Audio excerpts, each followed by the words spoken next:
How to turn on or turn off keyboard vibration touch feedback on the Samsung Galaxy A15. First, let's return back to the home screen by tapping on the home button at the bottom of the screen.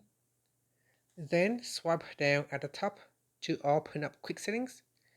In here, tap on the settings icon. Then we scroll down and tap on General Management. After that, tap on Samsung keyboard settings. Then in here, we scroll down and tap on swipe, touch, and feedback. Next, we go down and tap on touch feedback. Then tap on vibration. So if you want to get the vibration touch feedback, you can switch it on. Here, when you use the keyboard, every time you touch on a key, your phone will gently vibrate to give you a feedback that you have successfully tapped on that key. In here, if you don't like the vibration and you would like to save battery, you can turn off. So we go down and tap on touch feedback and we can turn off vibration.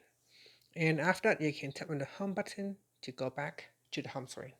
Thank you for watching this video. Please like and subscribe to my channel for more videos.